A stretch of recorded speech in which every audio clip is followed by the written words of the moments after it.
making sure I saw. Okay. Get ready to accelerate your communication and presentation skills. Hello, everyone. Welcome to Online Presenters, a virtual Toastmasters Advanced Club, where we accelerate communication and leadership skills. Our theme tonight is International Museums, and throughout our meeting, you're going to probably be hearing some great stories, ideas, and experiences that help you curate connection, creativity, and growth. Guests, we are delighted that you're here this evening, and we're open for membership. If you are a current or former Toastmasters who has completed at least 6 speeches, or if you're an experienced presenter, you may also apply after you deliver a short demonstration speech during one of our club meetings. All membership applications are subject to approval by our club members. We are a global club with members from many countries from around the world. Please be mindful of language and cultural sensitivity as we support one another's journey as communicators and leaders. A few housekeeping reminders. I sure wish I had air conditioning at my parents' house. My mom won't let us turn it on. But what we do need to know, and what's going to be on, is our camera. This meeting is being recorded. And if you prefer not to be included, please check the chat for opt-out instructions. And if you have a role or if you're a guest, if you would please rename yourself appropriately, that would be great. And finally, kindly mute your microphone when you are not speaking. And now, please help me welcome to the virtual stage our club presiding officer, Vice President of Education, Graham Cairns. Welcome, Graham. Sunny, I would say thank you, except no, I refuse to do this because I see that Joni has actually arrived. So, Joni, if you're in a position, presidential welcome and all that sort of stuff. All right, thank you, Graham. Just in the nick of time, I guess we could say that. Everyone, great news about our next Toastmasters meeting. Toastmasters, I've always said, is speech therapy. Well, for our next meeting, we'll be having an educational feature where we will be doing just that. So look forward to it. Come out, share the flyer. I'll drop it in our meeting chat. So that way we get to have our talking circle. And this is the time to let go, unwind, and get everything off of your chest. And we'll also have a psychologist present who has a lot of trauma experience. If it gets too heavy, we have that backup. We also have some new members, but they're not going to be inducted this week. They will be inducted at our next meeting. So we look forward to that. Everybody, the lady of the moment, the one with the cat that we all know will tell us that we are over time. But for today, we're about to have a fun, interesting, exciting meeting. And isn't that what museums are actually all about? What you curate, what you see? Well, she's going to be curating our meeting. Please help me welcome our Vice President of Membership, but today our Toastmaster of the Day, Alison Blakeman.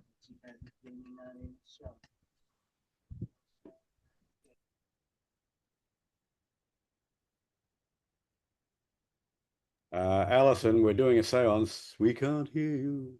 Oh man, it muted. I'm sorry. Good day, everyone, fellow Toastmasters, honored guest. Glad to see some familiar faces back in the audience tonight.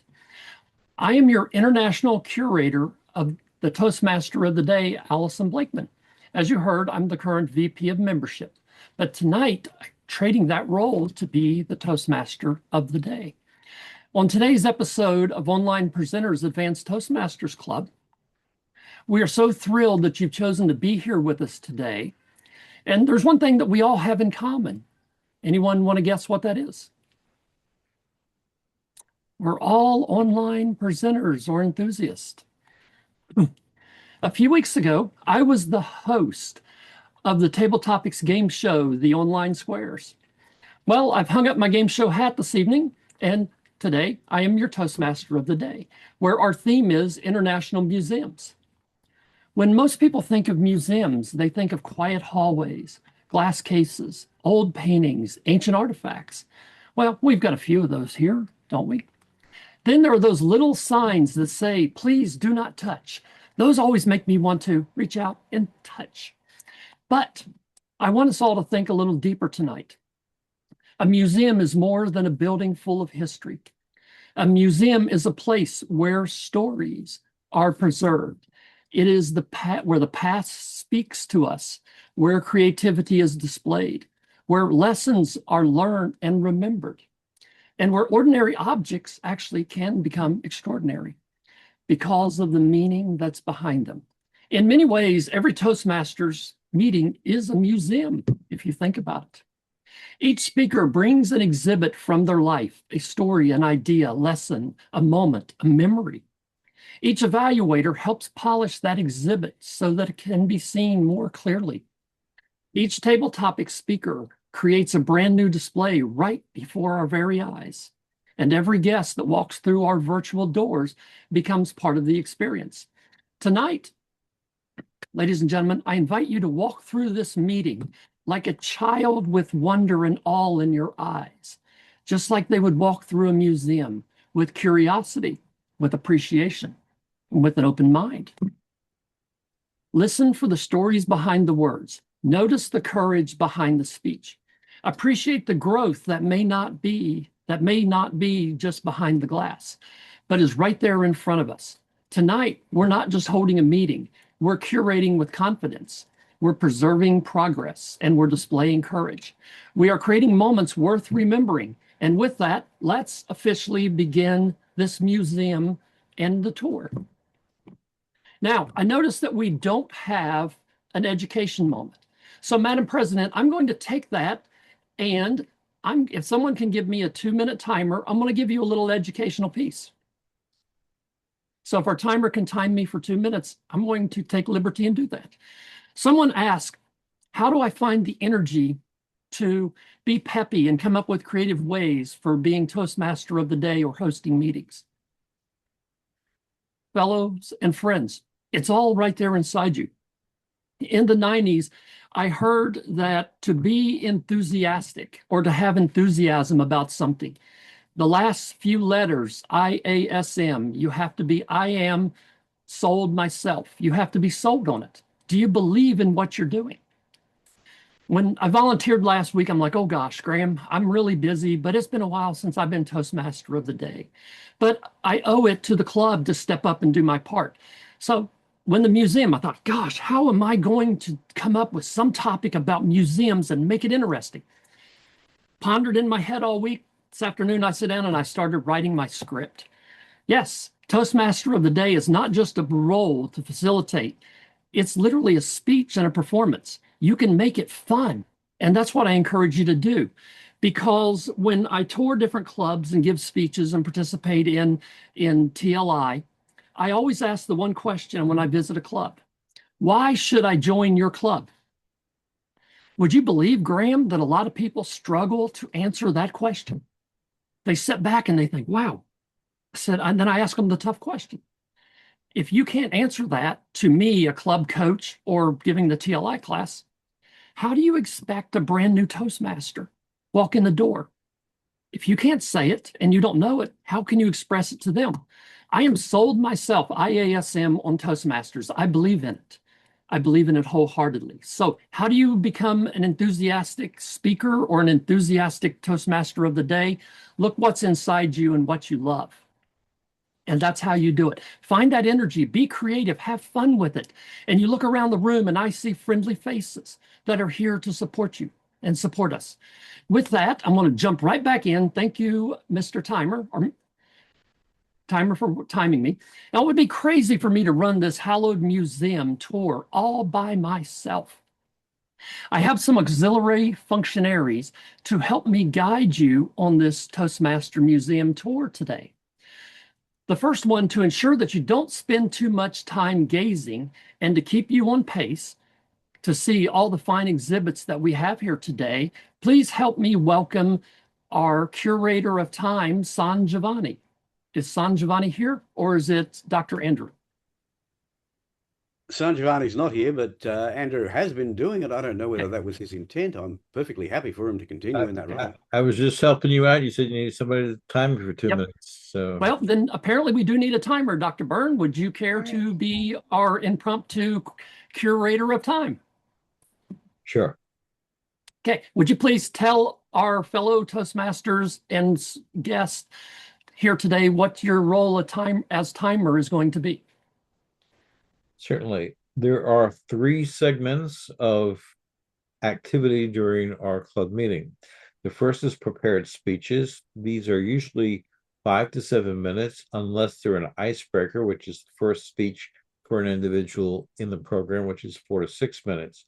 When you hit the initial time, that's usually associated with a green identifier, such as green here. When you hit midway between your starting and finishing, you'll have yellow. And when you hit the end, you'll have a red. And you have 30 seconds after that time to move on and get off of your speech. So that is what we have structured for the prepared speeches. The middle portion of the meeting is what's known as table topics. The table topics portion is associated with 1 to 2 minutes for answering a question. And the last is the evaluation. Some people say are the most important growth points, and that's 2 to 3 minutes. Again, the initial point being 2 minutes, midpoint 2.5 minutes, and end point being 3 minutes with 30-second grace. Awesome. Thank you, Dr. Byrne. And we don't have an counter, but an counter usually listens for those pesky filler words like and, or, so. Well, you know, but being an advanced club. I believe that Carrie has said that she'll be Carrie. Miss Carrie Segrin, would you tell us what you'll be doing? I am the counter. I will be counting filler words, so you don't have to. Awesome. Thank you, Curator Carrie. Now, to ensure proper etiquette on our tour of the museum today, we have a grammarian, and her job today is going to be really, really rough. Please help me welcome Curator Marianne Grady. Why, good evening, everybody. I will be listening to your grammar. Whether it's good or bad, I will be taking note and giving a report at the end. I will also be tracking the use of the word of the day, curate, and I will put the definition in the chat. Back to you, Allie. All right. Thank you, Madam Grammarian. And to ensure everyone is well behaved in this fine institution today, we have a curator of eyes, and that watcher, I assume they're going to be doing dual roles because they're so fantastic at it, is also Dr. Andrew Byrne. Dr. Byrne? Thank you very much, Allie. The watcher's role is to actively look at what you're presenting. As an individual behind that box, do I see your face? Do I see your smile? Do I see your lips? Do I see any additional emotions that you're providing as a supplement to your speaking? These are the things they'll be looking for and reporting out when called upon during the evaluation section. Thank you, Dr. Byrne. And then no online meeting would be complete without someone curating all the chatting, and that is our chat monitor. Please help me welcome, and to tell us about what she will be doing is our brand newest member, MJ Bush. MJ. Hi, yes, I'm MJ, and I'll be, this is my first time actually doing the chat monitor. So I'm just going to go through the chat and take note of anything interesting and give you a report at the end. All right, awesome. Thank you, Curator MJ. Now, toward the end of the meeting, I got to catch up on some time here. We will need you to vote on your favorite exhibits in the different halls and the different segments. That's where the curator of votes comes in. Curator David Carr, would you please tell us what your role as the vote counter does? Whenever we have votes to count for something, I will count the votes. We do use an electronic ballot system here, so I will be dropping links in the chat. I'll drop it after each thing that you have to vote on, but actually you can just click the refresh button and it should update if you keep that tab open. And while I have the stage for just a second, let me mention that I'm dropping in the chat some information about our webinar contest, which is coming up in a little bit less than a month, which is our hacked version of the International Speech Contest that is specifically for excellence in digital presentations. So sign up to compete, check out the rules, and I'll leave it at that. All right, Toastmaster. thank you. Thank you, Curator David. As your curator of the day, follow me down these halls to our very first exhibit. In this section of the museum, and this fine work of art that you're going to view first is entitled The Mirror That We Avoid. It is the first speech from the Visionary Communication Level 1 Path Mastering Fundamentals, Evaluations and Feedback. If you've ever felt uncomfortable with feedback, you're going to want to pay close attention. Please help me welcome to the virtual stage, Curator Simmer Dillon, The Mirror We Avoid.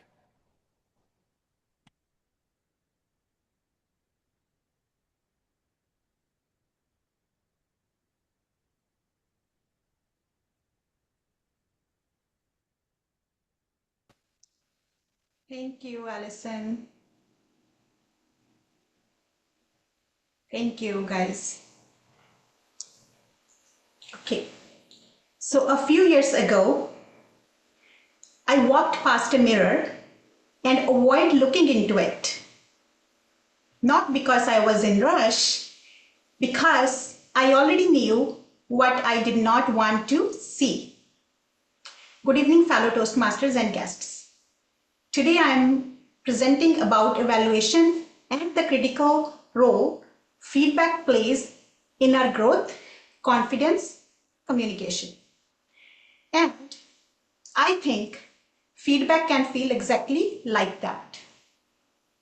Raise your hand if you have ever received a piece of feedback that you absolutely did not want to hear, but years later, you still remember it. Not because it was loud, not because it was cruel, but because it stayed with you.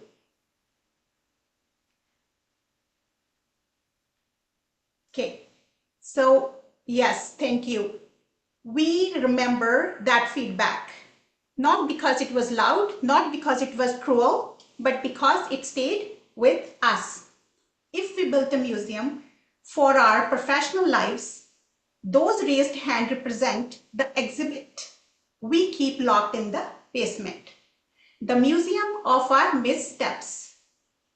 We curate our successes beautifully on the main floor of everyone to see our titles, our wins, our flawless presentations, but the moments where we were misunderstood, where our visions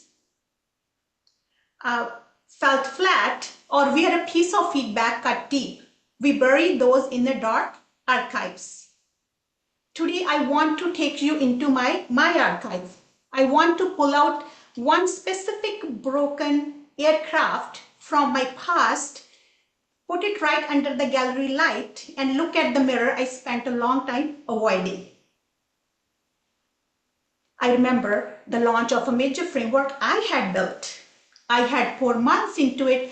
I was strategic, I was deep. It was, in my mind, a masterpiece of visionary communication. I had prepared everything down to the millimeters. The day arrived. The room was full of smart, capable people. I stepped up, I spoke with conviction. I shared the grand design and the long-term impact, the high-level architecture of where we are going. I did not just present, I poured my soul into that room. I painted the big picture, I explained the why, I watched them nod, I saw them looking at me. After 45 minutes, I stopped, I looked at the room, feeling the rush of adrenaline. I smiled and asked, are there any questions? Silence. Not a thoughtful silence, a heavy, blank, suffocating silence. People blinked, someone shifted in their chair, someone else looked down at their notebook and suddenly fascinated by their pen. No one asked a question because no one knew what to ask. They had not prepared for what I was bringing because I had not built a bridge to meet them where they were.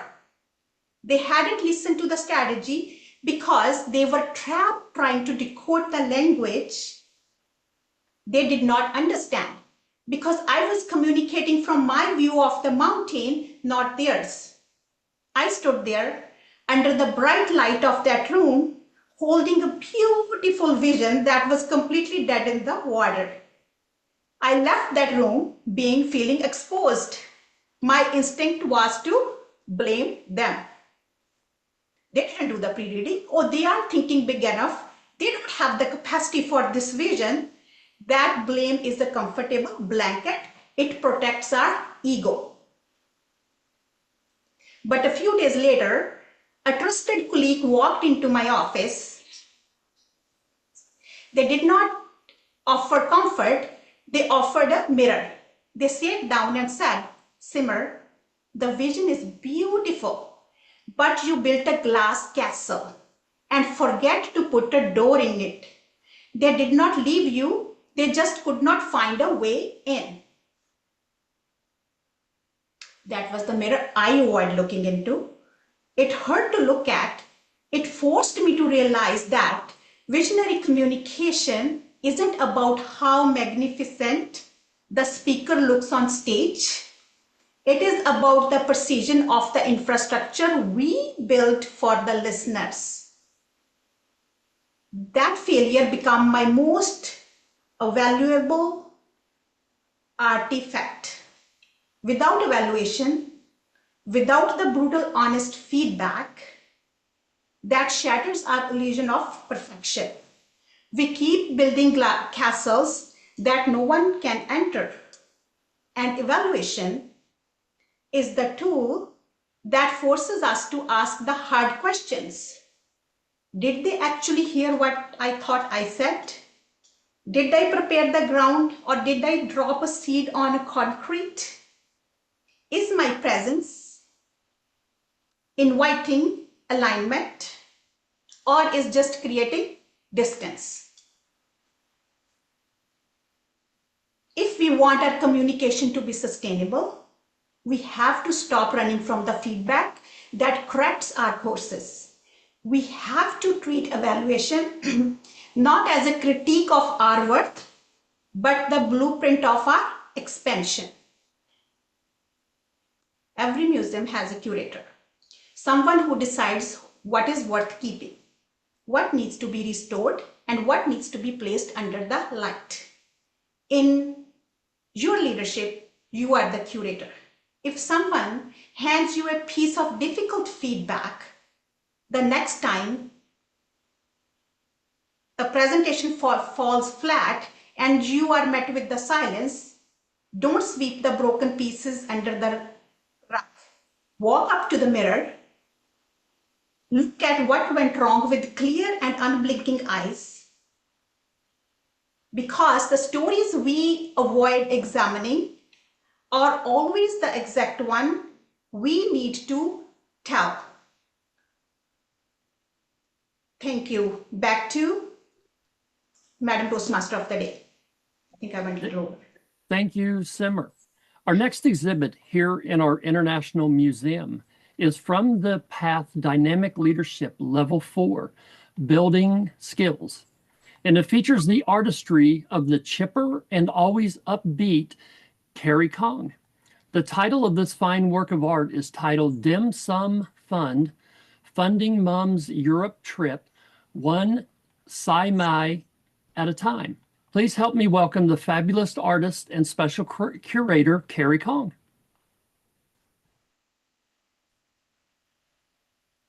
Hi, everyone. Can everyone see my screen? Need to move it into presentation mode. Can you see my screen right now? Yep. Perfect. Very good. Correct. Very good. Everybody, nice to meet you. And it's time to talk about a little bit story, as you can see from my screen. Raise your hand if you ever have a financial planner or are actively planning your retirement by yourself or with your family. Raise your hand. All right, I can see some hands over there. Everybody is taking care of themselves really well. Somebody doesn't take care of herself. And you know who? It's my mom, who's in here with short hair with me at the background, who was helping me to celebrate my 18 years old birthday. Better tell me I look the same in the screen to now after like 14 years? Yes. Today, I really want to share a story with you. I want to share a story about the change. Excuse me, I can hear my back. Yeah. I want to share a story about the change management plan for the most beloved person of the world, my mom. Take a look at this photo. Throughout the past 35 years, she has never made any financial planning for herself. And her retirement plan is actually really simple.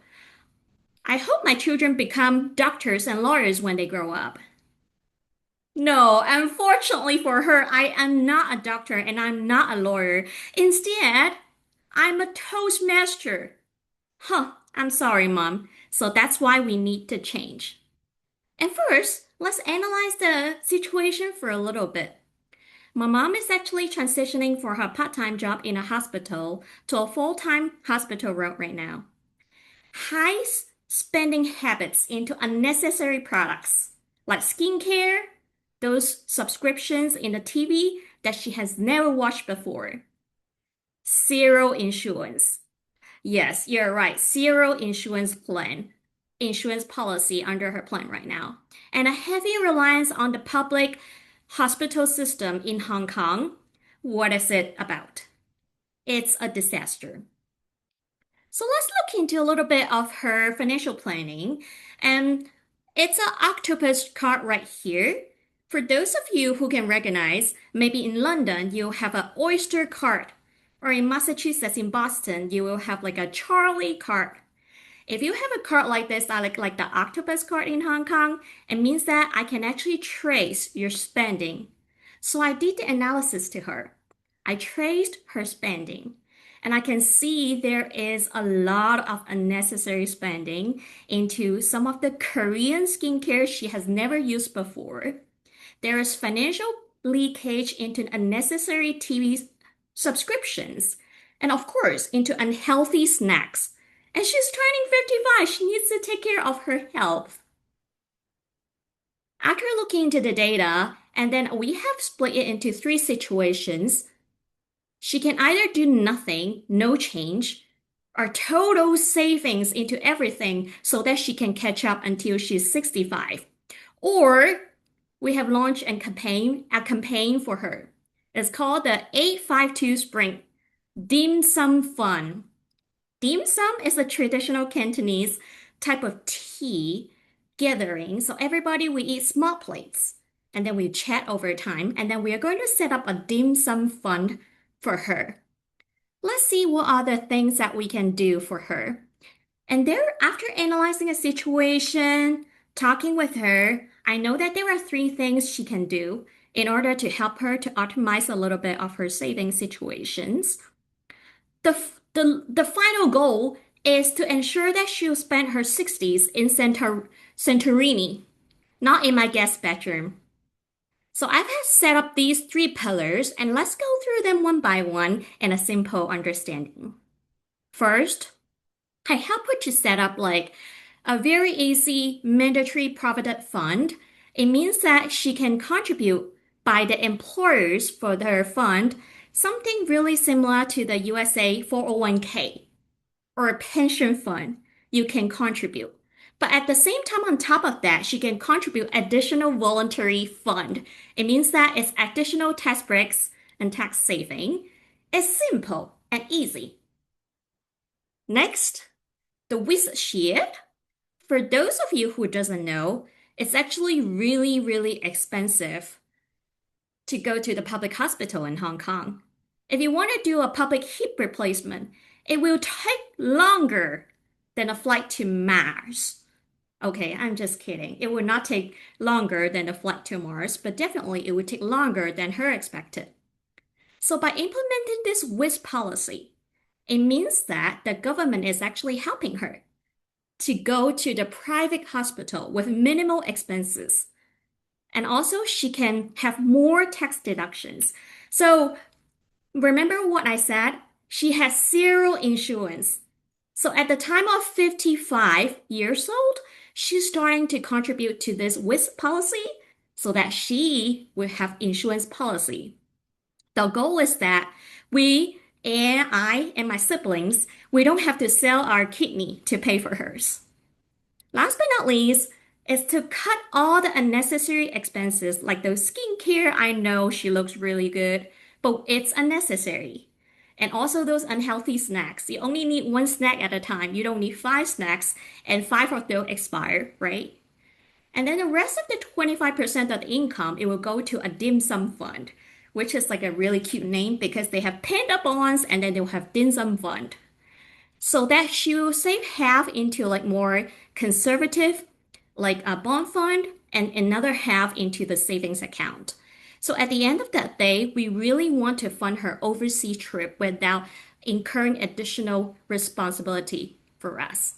And really want to achieve those metrics to curate the success. We want to achieve 5% portfolio return per year, which is small, but more, very, very powerful. 120 months to independence, which is 10 years. Definitely because the compounding effect, she get more and more money over time. By the age of 65, she can fund herself. The communication strategy is simple because she's my mom. I'm not going to show her any Excel sheet. I'm going to set up a dim sum chat with her every single month. She's the board of director and I'm the unpaid intern. So I'm going to tell her what to do and then we can review this month by month. And at the end, remember, it's time to set for your success. We empower our mom for her golden era. And for you, make change for your loved ones, one step at a time, just like what she's wearing in the golden qipao. Back to you, Toastmasters of the Day. Thank you, Carrie. Wow, those were some really fine works of art. Next on our journey through our museum, we have the curator of table topics. For our guest, we would love for you to participate in this fun, interactive exhibit. But if you're shy, we understand. Please now turn your eyes and focus to this amazing exhibit, a legend, a myth, and a piece of genuine, authentic Australian work of art. Mr. Graham Carnes. Graham. Toastmaster of the Day, Ali, friends, thank you for that. Toastmasters and friends, the idea behind table topics is you just seem to prepared presentations. Now you get to see presentations that are extemporaneous, off the cuff. No idea what questions I'm going to ask. Believe me, there's no way that they could know some of these questions because they are really, really bad puns.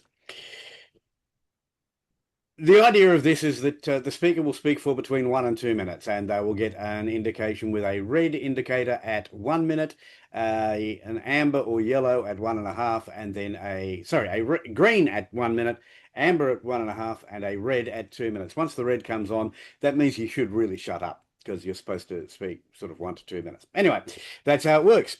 I will be calling on some of our guests. I will be calling on some of our members. If you haven't had another significant role during the meeting, guess what? Chances are it's going to be you. Our first one, I'm going to announce each speaker first and then the topic so that they've got time to turn on their microphone. And our first speaker is going to be John Christensen. John, the theme for the meeting is museums. A museum of your life is being established. What's going to be the featured exhibit? So what's the featured exhibit in the museum of your life, John Christensen? Thank you, Mr. Topics Master.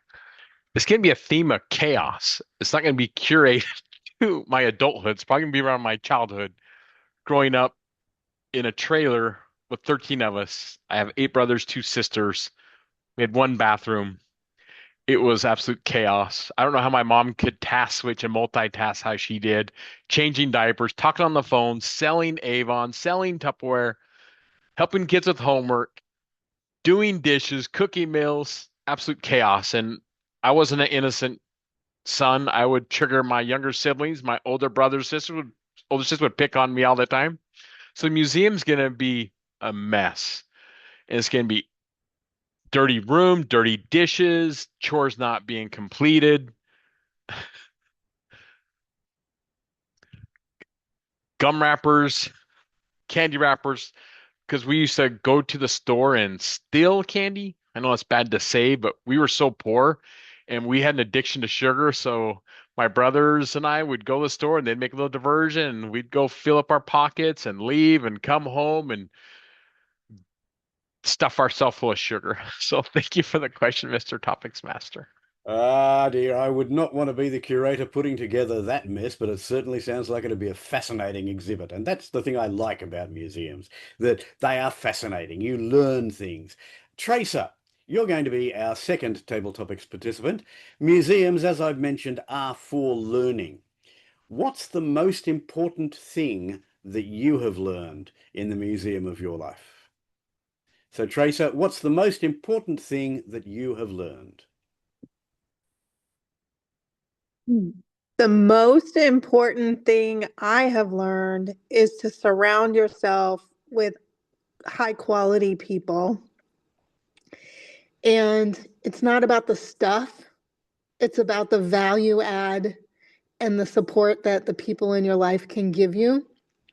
Because I've known plenty of people who build shrines and then their life is very, very hollow.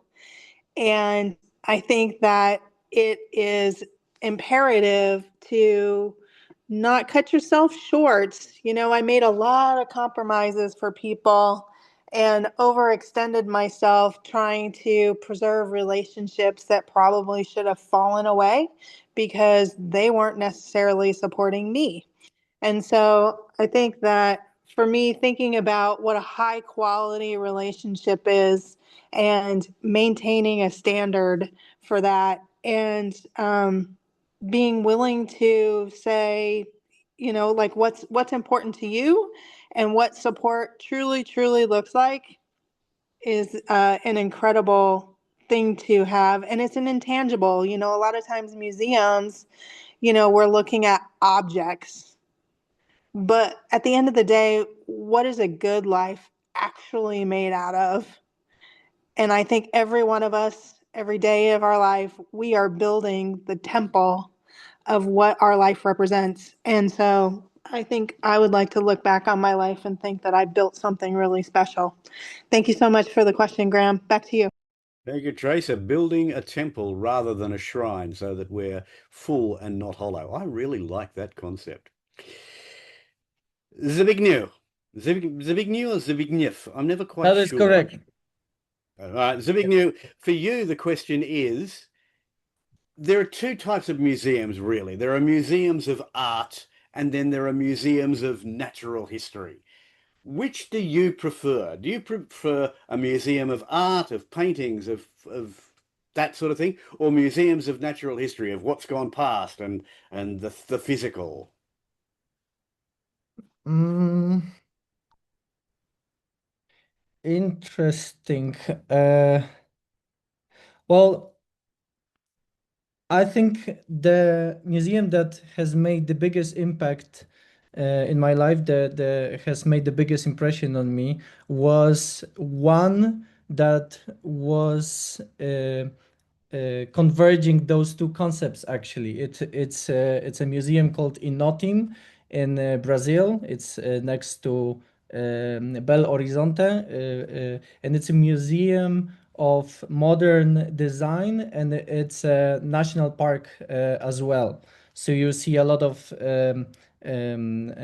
sculptures, you see a lot of modern buildings out there, but also a ton of different different plants surrounding it. When walking through it, I was presented with a view that sparked my imagination and made me wonder, what if there was a city that looked like this, full of different modern sculptures, buildings, bus stops, but surrounded with such a variety of flora. So I think a museum that connects those two concepts is the one that's my favorite. Excellent. And that's in Brazil, you say? I think Yes, I that is in haven't. Brazil. South America has not been on my bucket list, but if I go, that certainly gets added. Thank you for that. MJ, the next question is for you. A museum of something or a museum of someone, what or who do you want commemorated in that museum? So you're going to create a museum of something or of someone. What or who would it be about? Oh, that's a hard one. Someone or something. How about a travel museum? Because there's so many interesting things when you travel, and you've got the whole world to cover, and everybody has their favorites, and you could have, you know, different sections of the world, like travel highlights of everything. And what else? And then you could have music. You could have like the music that applies to the particular country. And then you could have also in the museum, you could have a food section, and you'd have a variety also for reflecting each area of the world. So I think that would be what I want to go with, a travel museum. Excellent, MJ. Thank you for that. I have to say, one of my favorite gifts that my daughter gave me was a book called The Atlas Obscura. And this is full of 20,000 odd world treasures, things that you don't expect to see, different foods, different places, different things to check out. I'm not going to get to all of them, but I'm going to try. Going to move on to a slightly different topic now. We've gone from museums. Now we're going to move to the word of the day, and the word of the day is curate. And so since curate is the word of the day, Marianne, this one's going to be right up your alley, I hope. Instead of curating something, I want you to cure hate. How are you going to do that? So how are you going to cure hate? Marianne Grady. Well, I think curing hate is not something that would happen quickly. But what I do is when somebody is hateful or behaving in a manner that I find disturbing to my peace, I generally go with the kill 'em with kindness kind of thing.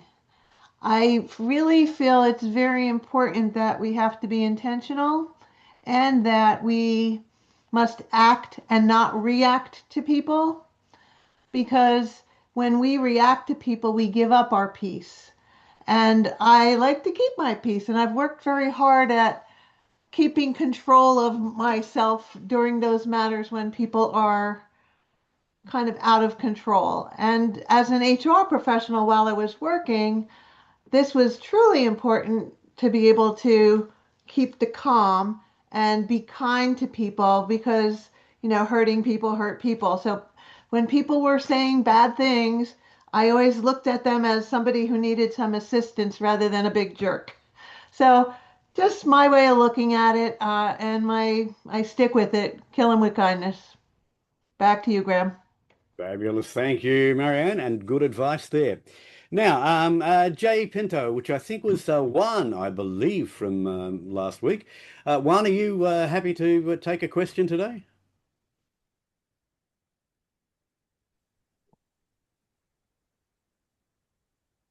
Sorry if I have questions. Yes. Are you willing to take a table topic today? Um, You can say yes or you can say no. No, no. No, no, all right. In that case, Kerry Cedergren, for you, and again, another bad pun about curate, we can, in fact, it has been decided, cure 8 things. That's curate. We can cure 8 things, but we haven't got time to do that today. We've only got between 1 and 2 minutes. So, Kerry, what is the first thing that you're going to cure? So, what's the first thing you're going to cure, Kerry Cedergren? Whew. I thought I was going to get a pass for this round of this meeting, but apparently not. Cure one thing. That's really, when you have to do it within a minute, it really gets down to the details of what makes you as a human. So I would probably cure addiction. I think that's really when comes down to it. I would cure whatever that thing is in your mind that causes addiction. I come from Eugene, Oregon, which has the most homeless people out of any population in the United States. It has the most homeless people per capita in our city. And so I see it every day. I see addiction on the streets, and I see what fentanyl and methamphetamines and whatever drug is happening does to society. And so I think that would be it. Like that addiction, whatever that is, if we could find a way to get around that addiction gene, I think that's what I would cure. So back to you, Mr. Topics Master Thank you, Graham. Kerry. That's actually a really good thing. There's a leading gambling. Well, it's a dude who is an expert on gambling in Australia, Tim Costello. He's a minister of religion, but he made the point interesting to me once that the correlation between problem gamblers, that is, gamblers who can't help themselves, who just cannot stop gambling, and smokers was almost 1 to 1. It was so close as to make no difference. The same addiction that makes people addicted smokers also tends to make them problem gamblers. Not all smokers are gamblers, but almost all gamblers are smokers. I thought that was interesting. Anyway, one last question, and I'm going to give this to David Carr. David, I did promise there would be a bad pun. We're talking about curate.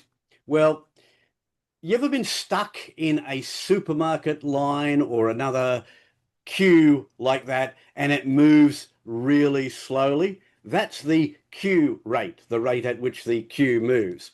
What is it about those queues that either annoys you or that you really like? So what is it about queues that annoy you or that you really like? The queue rate, David Carr. Thank you for the pun, Mr. Topics Master.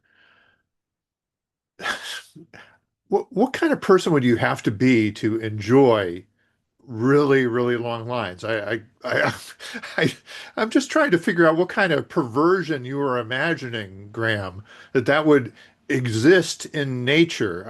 I don't think I don't think that's a thing. How do I endure them? I guess that might be more the question. Getting through a long line at the airport where you're not quite sure you're going to make your flight. Well, abject panic, I guess, helps. It at least gives you energy to get through that experience. But resignation, I guess, is probably it's probably like those what is the stages of accepting death, arguing, bargaining, and then acceptance. I think that's probably where you are when you are in a really long line. That's where you are mentally. That's where I am at any rate, Mr. Topics Master. Thank you, David. Thank you. I think most of us have felt that, although I have to say, I once had somebody said to me that I would shake hands with the devil himself until he had done me wrong. I will start talking to random people in queues just because something's got to fill the time. Anyway, talking of filling time, I have filled all the time that is allocated to the Toastmaster, the Table Topics Master of the day. Don't forget to vote for the best Toastmaster, best table topic. Get the brain working, Graham. The best table topic vote is available for you to vote for now in the chat. It's just appeared. I can see it. It's there. Click on that. Go and vote for the best table topics presenter. And I will now hand control of the meeting back to the Toastmaster of the day and the chief curator of the Online Presenters Museum of Experience. Here's Ali. Thank you, Graham. Appreciate you curating the topics of the round Toastmasters table. Now, fellow Toastmasters, treasured, valued guests, every museum, whether it's fine art, natural history, or science, they all have that one really old relic. You know, the one that's a little dusty, but a true priceless treasure with hidden wisdom and deep secrets that it's just so priceless. It's there to teach us wonders and wisdom if we just take the time to look, listen, and observe. It's the pride of every museum's exhibit. Guess what? We have one too. We have a relic. To help curate evaluations and to wrap up and end my time as your curator for today, please help me welcome our treasured relic, Mr. Jim Barber.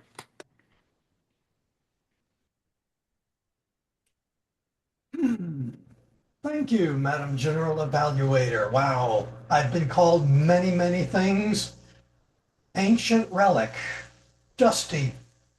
I've been called a lot worse. I'll take that. I'll take that as a compliment. Thank you very much.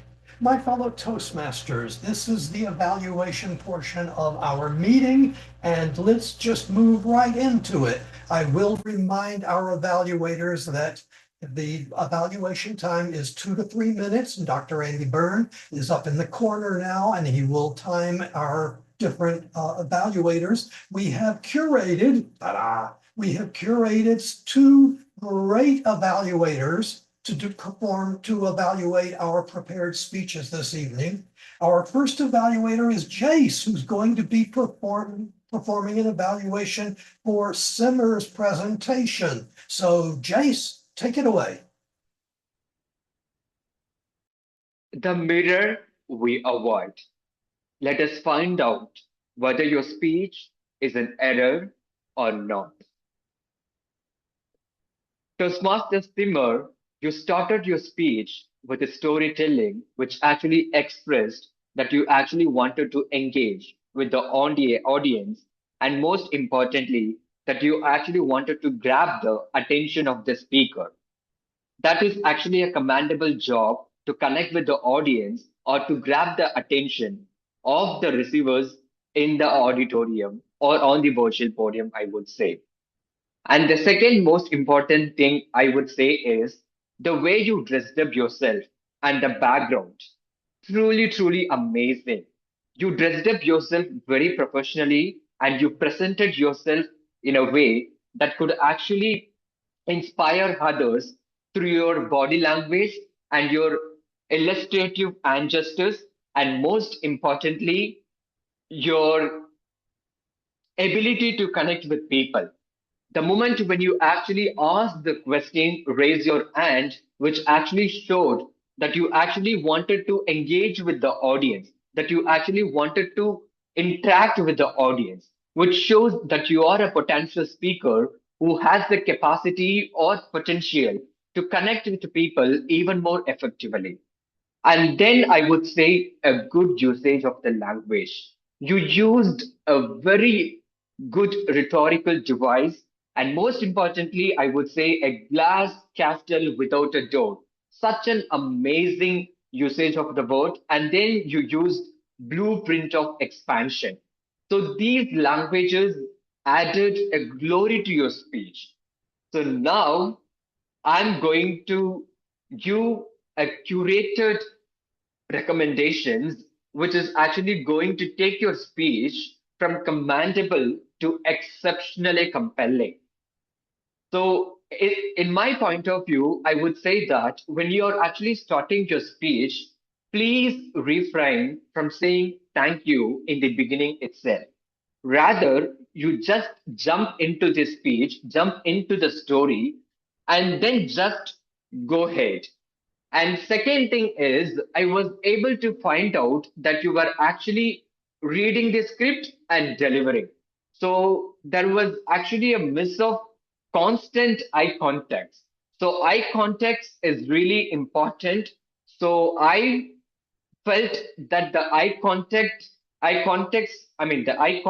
wasn't constantly focused at the camera.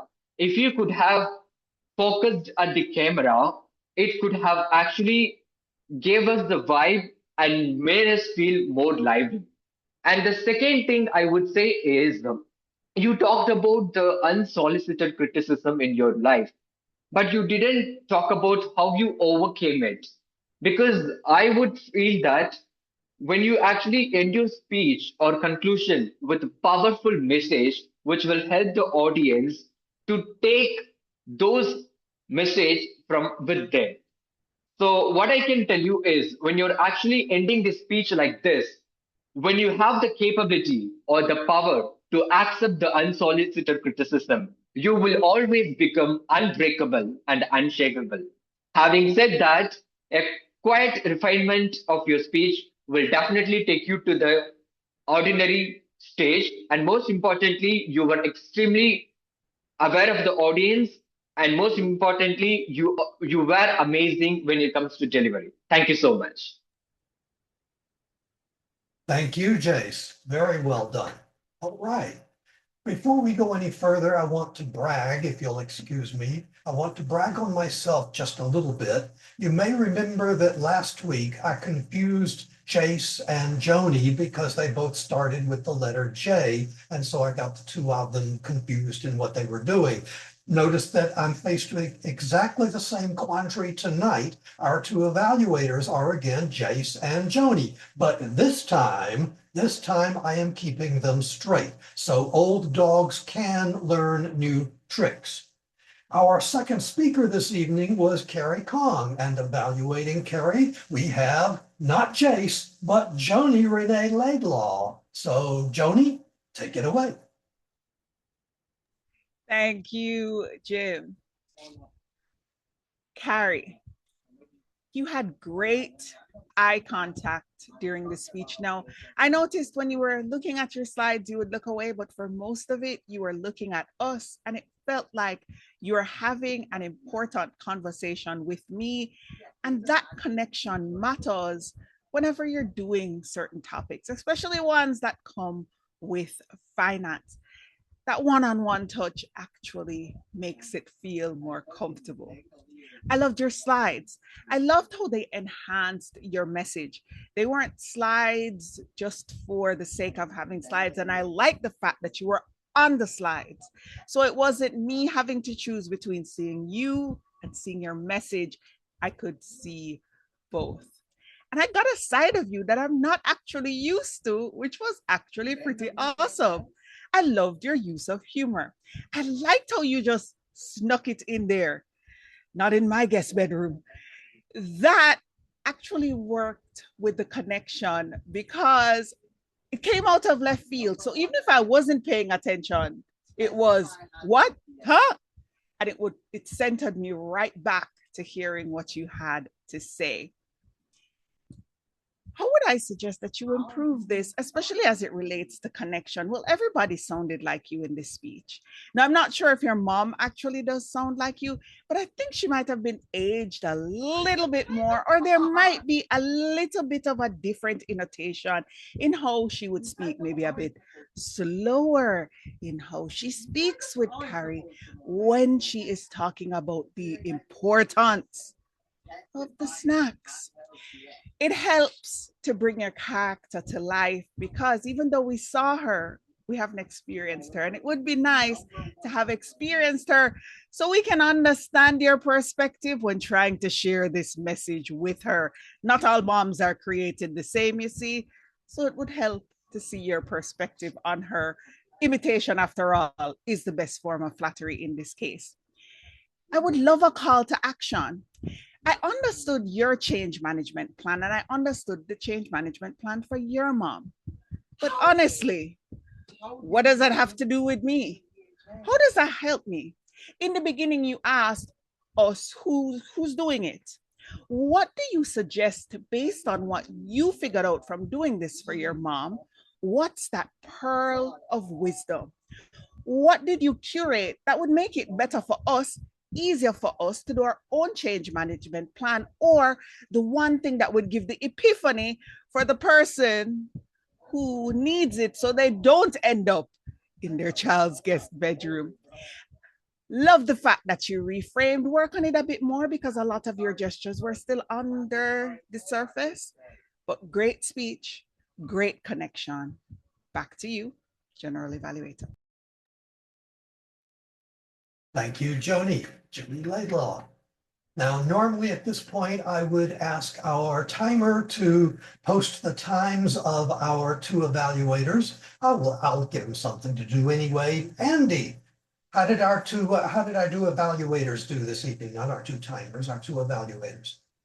They're posted, I see now in the chat. Do you want to do it verbally or? Chase did 342 and Joni did 312. Thank you, sir. Nicely done. I just like to hear your voice. All right. Consequently, since Jace went over, guess what? Joni is our best evaluator this evening. You can cast your votes for Joni if you like, to give David something to do, or you can just kind of let it ride and we'll see what happens. While you are deciding what you want to do about that, we'll get our reports for this evening. Let's start with our grammarian who was listening to make sure that we all talked good. Marianne Grady, how did we talk? Well, we talked just fine, Mr. Jim. Let's see. I liked a bunch of different things tonight. Allie said, I am sold myself, IASM, which I kind of like that acronym. Let's see. Simmer said glass castle without a door. And she also said infrastructure we build for the listener. Carrie, I loved the dim sum fund. Teresa, high quality relationships. And then building a, oh, I can't read my writing. I'm sorry about that. I'll have to come back to it. Let's see. I loved Allie's titles, the curator of the day and all the other ones that she had. Jay said unbreakably unshakable. And Joni said pearl of wisdom. And Jim, I like the word consequently. So we had, let's see, almost everyone who spoke tonight used the word of the day, so it was a good one. And back to you, Jim Barber. Thank you, Marianne Grady. And now our watcher this evening, we get another opportunity to hear the melodious tones of Dr. Andy Byrne. Andy, what did you see? I saw a great club, focused, paying attention, eyes wide open. And most of the people try to either have an interesting background, sometimes busy. For example, Jim's from the Aerospace Museum represented the international component. Graham, I don't know whether he just went into his garage and took a picture of that, but it was just sort of busy, didn't really relate to anything. I enjoyed Simmer's mirror, mirror on the wall kind of concept. And Carrie did a great job for the eye counter and creating an entire slide in that direction. Of course, Carrie's dim sum part of her background in her slide was really an eye-opener, elevated her speech, it supported her speech. So she would get the winner of the best watched program today. Great. Thank you, Dr. Andy. Appreciate that. Good, nice watching. All right. Our counter this evening was Carrie Senegren. Carrie, as the counter, what did you count? Well, Jim, I counted filler words, so you didn't have to. And there were a few this evening. Allison said, "Excuse me," and there are, and you know. MJ had an ah. David had electric ah and ah. So, which is my favorite filler word because I'm from Minnesota. And ah. Simmer had you guys, ah, and my archive. Zibignew had ah, ah, ah, ah, ah, and it's ah. Graham had so. Marianne had so. David had, I don't even know if I can pronounce this again. Oofed? Oofed? Something like that. Jace had actually,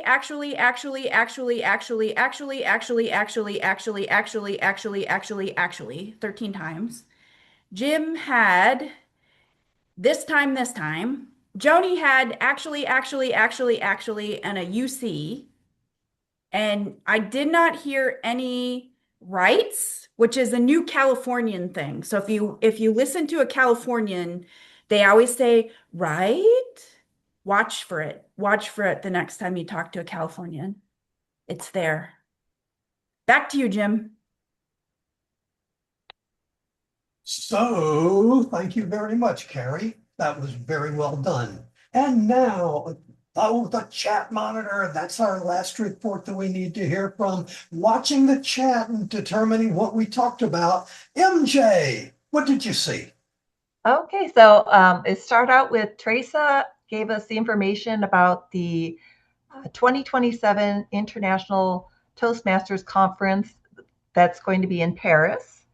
And she has a Facebook, a link to the Facebook page also. Let's see, someone posted the word of the day, curate. And then David posted about a webinar contest on June 15th. And there is a link to sign up for that. Let's see, we have Marianne. Oh, Marianne posted the definition for the word curate, the word of the day. And Joni, okay, Marianne was giving her speech about dealing with the term cure hate, how she would cure hate. And she said to kill it with kindness. And Joni posted a funny response about buying a baseball bat and naming it kindness.